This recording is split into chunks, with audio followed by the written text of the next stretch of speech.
Facility बनाने की सारी प्रक्रिया 4 से 6 महीने में पूरी कर ली जाती है। और ये जो आप देख रहे हैं इनके गर्दन में, इनको वहीं पे इन चीतों को लाने से पहले ही इनको नामीबिया पहुंचा दिया गया था और फिर इन्हें ये तमाम जो कॉलर हैं आरएफ ये कॉलर इनको लगाकर ही इन्हें लाया गया है। रेडियो कॉलर है इन्हें और इनकी ताकि इनकी जो ट्रैकिंग है, इनकी निगरानी वो हो सके रेडियो कॉलर के जरिए। और फिर इन्हें हम जैसे कि बता रहे हैं कि इनको आइसोलेशन में रखा जाएगा और फिर इन्हें जंगलों में मुक्त किया जाएगा। तो ये कुछ अहम बातें हमने आपको बताई कि किस तरह से वहां पे इन्हें पकड़ा गया और फिर उनके बाद उनको जो तमाम रूल्स एंड रेगुलेशंस हैं उनके जरिए इन 8 चीतों को भारत लाया गया है। 70 साल पहले हमारे देश में बहुत सारी चीते हुआ करते थे, लेकिन किन्हीं न किन्हीं वजहों से वो सारे विलुप्त होते चले गए। कुछ अवैध शिकारियों के शिकार बन गए। एक भी हमारे देश में चीता नहीं बचा, लेकिन सरकार लगातार कई सालों से प्रयास कर रही थी कि हम जो है वो इन चीतों को वापस से एक बार फिर से लाएं, चूंकि पारिस्थितिकी तंत्र भारत का भी बहुत बेहतर है। और जैसे कि हमने कहा कि नामीबिया के जो वैज्ञानिक थे वो महीनों तक यहाँ पे आते रहे, जाते रहे और यहाँ का जो भूवैज्ञानिक स्थिति है, यहाँ की जो जलवायु है, उनका उन्होंने अध्ययन किया और अध्ययन करने के बाद ही वो इस नतीजे पर पहुंचे कि इन तमाम चीतों को मध्य प्रदेश में जो कूनो नेशनल पार्क है, वहाँ की जो स्थिति है, परिस्थिति है, जलवायु है, उसके हिसाब से छोड़ना ज्यादा उचित होगा। तो उसके बाद ही ये फैसला लिया गया।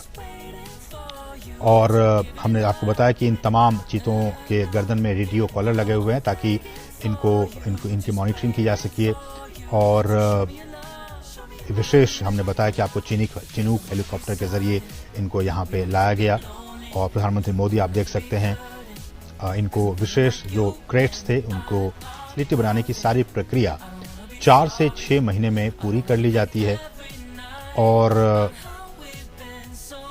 ये जो आप देख रहे हैं इनके गर्दन में, इनको वहीं पे इन चीतों को लाने से पहले ही इनको नामीबिया पहुंचा दिया गया था और फिर इन्हें ये तमाम जो कॉलर हैं आरएफ ये कॉलर इनको लगाकर ही इन्हें लाया गया है। रेडियो कॉलर है इन्हें और ताकि इनकी जो ट्रैकिंग है, इनकी निगरानी वो हो सके रेडियो कॉलर के जरिए। और फिर इन्हें हम जैसे कि बता रहे हैं कि इनको आइसोलेशन में रखा जाएगा और फिर इन्हें जंगलों में मुक्त किया जाएगा। तो ये कुछ अहम बातें हमने आपको बताई कि किस तरह से वहां पे इन्हें पकड़ा गया और फिर उनके बाद उनको जो तमाम रूल्स एंड रेगुलेशंस हैं उनके जरिए इन 8 चीतों को भारत लाया गया है। 70 साल पहले हमारे देश में बहुत सारी चीते हुआ करते थे, लेकिन किन्हीं न किन्हीं वजहों से वो सारे विलुप्त होते चले गए। कुछ अवैध शिकारियों के शिकार बन गए। एक भी हमारे देश में चीता नहीं बचा, लेकिन सरकार लगातार कई सालों से प्रयास कर रही थी कि हम जो है वो इन चीतों को वापस से एक बार फिर से लाएं, चूंकि पारिस्थितिकी तंत्र भारत का भी बहुत बेहतर है। और जैसे कि हमने कहा कि नामीबिया के जो वैज्ञानिक थे वो महीनों तक यहाँ पे आते रहे, जाते रहे और यहाँ का जो भूवैज्ञानिक स्थिति है, यहाँ की जो जलवायु है, उनका उन्होंने अध्ययन किया और अध्ययन करने के बाद ही वो इस नतीजे पर पहुंचे कि इन तमाम चीतों को मध्य प्रदेश में जो कूनो नेशनल पार्क है, वहाँ की जो स्थिति है, परिस्थिति है, जलवायु है, उसके हिसाब से छोड़ना ज्यादा उचित होगा। तो उसके बाद ही ये फैसला लिया गया। और हमने आपको बताया कि इन तमाम चीतों के गर्दन में रेडियो कॉलर लगे हुए हैं ताकि इनकी मॉनिटरिंग की जा सके।